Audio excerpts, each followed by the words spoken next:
Hare Krishna. Hare Krishna.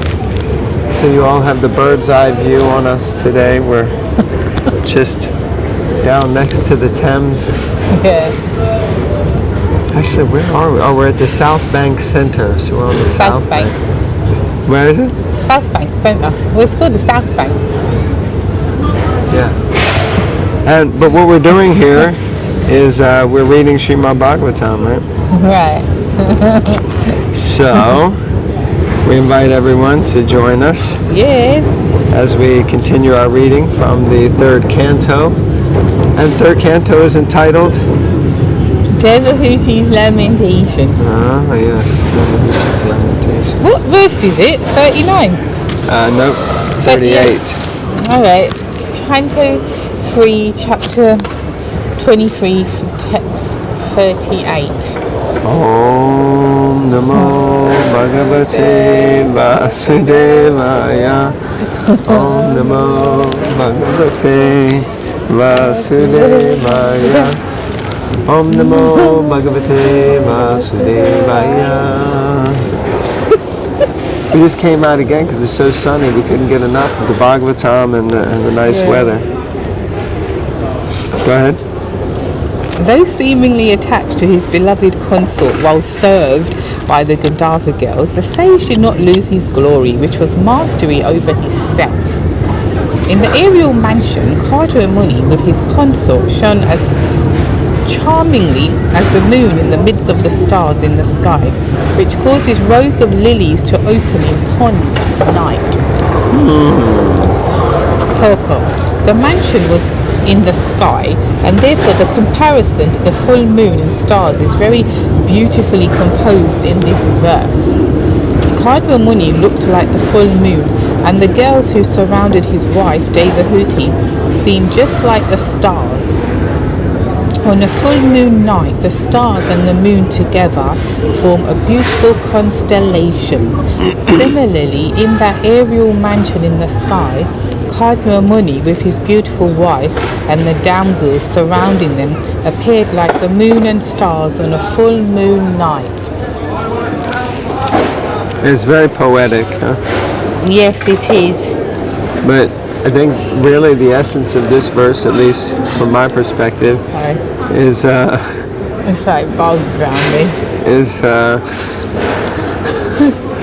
The essence of this verse is that Kardama Muni is simultaneously apparently very attached to his wife physically, but he's completely detached and not, disturbed or enamored by the fact that she's surrounded by all these maidservants. And he's just like cool as a cucumber kind of thing.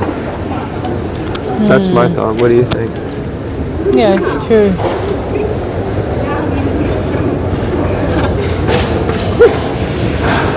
Text 39. In that aerial mansion, he traveled to the pleasure valleys of Mount Meru, which were rendered all the more beautiful by cool, gentle, fragrant breezes that stimulated passion. In these valleys, the treasure of the gods, Kuvera, surrounded by beautiful women and praised by the siddhas, generally enjoys pleasure. In these valleys, the treasurer of the gods, I think I said the treasure, but the treasurer, Kuvera, surrounded by beautiful women and praised by the siddhas, generally enjoys pleasure. Kardama Muni, also surrounded by the beautiful damsels and his wife, went there and enjoyed for many, many years. Purport. Kuvera is one of the 8 demigods who are in charge of different directions of the universe.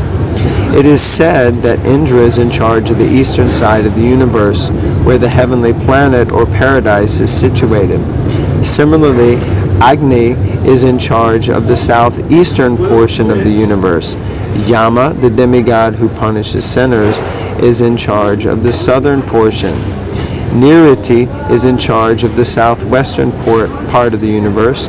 Varuna, the demigod in charge of the waters, is in charge of the western portion. Can you just press that thing? It's cool. We're rolling still. Are we though? Thank you very much. Sounded technical. Yeah, might be a short reading because we're on low battery power, which we didn't know about. Otherwise, we might have planned a little bit better accordingly. All right. All right, we draw the line right there. We drew the line. So Vayu, who controls the air and who has wings to travel in the air, Vayu's got wings, is in charge of the northwestern part of the universe, and Kuvera, the treasurer of the demigods, is in charge of the northern part of the universe. All these demigods take pleasure in the valleys of Mount Meru, which is situated somewhere between the sun and the earth. In the aerial mansion, Kardama Muni traveled throughout the 8 directions controlled by the different demigods described above, and as the demigods go to Mount Meru, he also went there to enjoy life. How do you say it? Enjoy life. Enjoy life. When one is surrounded by beautiful young girls, sex stimulation naturally becomes prominent. Kardama Muni was sexually stimulated, and he enjoyed his wife for many, many years in that part of Mount Meru. But his sex indulgence was praised. By many, many siddhas, beings who have attained perfection, because it was intended to produce good progeny for the good of the universal affairs. So it's kind of like you all are situated now in an aerial mansion, and you're like hovering over and seeing what's going on. Yes? No? Okay. But maybe not. So anyway, interesting point. We'll test you now on which demigod is in charge of which direction. You remember all of them? Yeah, but let's leave it for the viewers. You can put it in the comments. Yeah, but you can't look. So I won't want to give the answer away. Yeah, but I mean, although we're not going to get into it too much, but I think it's very valuable to point out that Kardama Muni is a very exalted Vaishnava. He's an exalted devotee. He's heralded as a great devotee. So far we see that Lord Brahma came to visit him. Lord Vishnu came to visit him, not Lord Brahma. Then it was Swayambhuva Manu brought his daughter there. And then, after so much time performing austerities, flying around the universe in an aerial mansion, and he winds up in Mount Meru where he's basically enjoying. But the whole time it says here that the siddhas, the perfected living beings, they're glorifying him and even his sense gratificatory escapades, because his focus is to bring progeny into the world that will be devotees. So like this, then it just reminds me of the verse from the Bhagavad Gita where Krishna says, I am that sex life which is according to religious principles.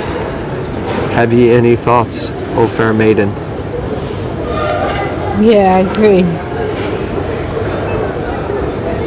It shows his advancement as a devotee. Some people may read this and think, God, he is amazing. He produced his aerial mansion and, these like maidens and this. But that wasn't really his greatness. As Prabhupada said, yogis can get all sorts of siddhis, and as you progress, it's no big deal.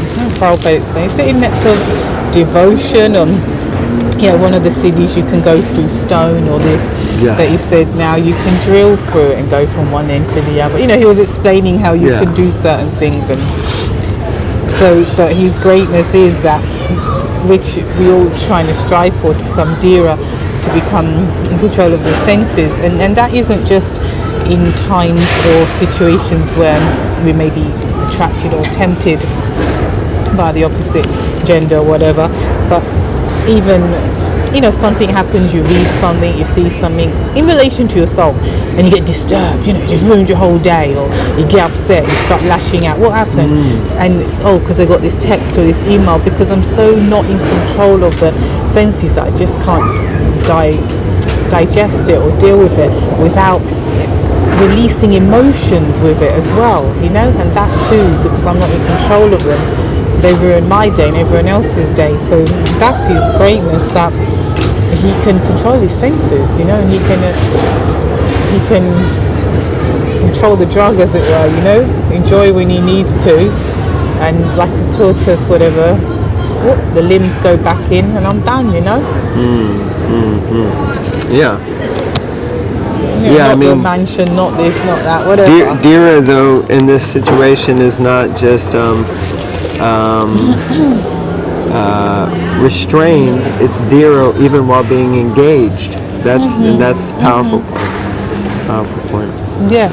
Yeah, but so like that. So maybe it's not a good example, but like if you take drugs, I hope no one does. Well, you might. I don't want to judge you, but I hope not. but so I can control my drug. You know, I can control. I'm in control of it. It's not a good example, really. No, it's not. But we won't edit it out just for posterity. Yeah, I mean, generally the understanding is if someone has an addiction that it's impossible for them to control it. That's why it's vital that one has association. Thus you have the Alcoholics Anonymous. It's an association. You need help to do it. And part of the 12-step program, if there is something that you're addicted to, is that first and foremost you have to take shelter of some sort of higher power, because you can't do it on your own. And that's an important point. You have to first accept that I cannot do this on my own. I need help. So that's a powerful thing. Not sure how we got onto that, but because my wife likes talking about drugs for some reason, even though she probably wouldn't know a drug if it showed up on the side right on the table. So okay, text 40. That's you, right? Right, satisfied by his wife, he enjoyed in that aerial mansion, not only on Mount Meru, but in different gardens known as Vishrambhaka, Surasana, Nandana, Pushpa Badraka, and Chaitra Ratya, and by the Manasa Sarovar Lake. Text 41, he travelled in that way through the various planets, as the air passes uncontrolled in every direction, coursing through the air in that great and splendid aerial mansion which could fly at his will, he surpassed even the demigods. Purport. The planets occupied by the demigods are restricted to their own orbits, but Karma Muni, by his yogic power, could travel all over the different directions of the universe without restriction. The living entity. It's a bit noisy, isn't it? Yeah, because there's a skate park just below us. Skateboard park. Madonna's son used to come here, just for your information, and do his skateboarding here. If anyone's interested. But we're talking about cardboard money. The living entities who are within the universe are called conditioned souls. That is, they are not free to move everywhere. We are inhabitants of this earthly globe. We cannot move freely to other planets. In the modern age, man is trying to go to other planets, but so far he has been unsuccessful. It is not possible to travel to any other planets, because by the laws of nature, even the demigods cannot move from one planet to another. But Kardwa Muni, by his yogic power, could surpass the strength of the demigods and travel in space in all directions. The comparison here is very suitable. The words Yata and Nila indicate that as the air is free to move anywhere without restriction, so Kardama Muni unrestrictedly travelled in all directions of the universe. So he's a very empowered personality, yogi, devotee. And then they're saying that even surpassing the demigods. I mean, in one sense, that's not such a big thing. I mean, it is and it isn't, I guess, because a devotee, a pure devotee, is certainly higher than a demigod, because usually the demigods are in mixed bhakti. Demigods means devotees. Prabhupada says that very often. Devotee means like demigod. But you know, I guess that we're talking about the primary, the chief demigods, who are considered the greatest, and this devotee is surpassing them. Yeah, that's there. But there's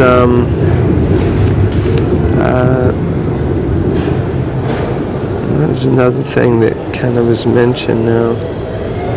Yeah, well, I was confused because it says like the demigods are kind of restricted to their own planets and their own zones. But I mean, we hear all the time about Indra coming to Earth, and when he came to destroy, the Vrindavan, he came personally. It seems that he was there with Vayu and some of the other demigods, and it seems that they kind of move about. So I guess in general they kind of are more or less, they have their confined, like you may have your home, but you travel to other places sometimes. Whereas Kardama Muni, his home was traveling everywhere. So You could say he's like the original gypsy traveller. Okay, you could say that, yeah, and you just did, yeah. But in a good way. Okay. Although I'm not saying gypsies are not good. Oh dear.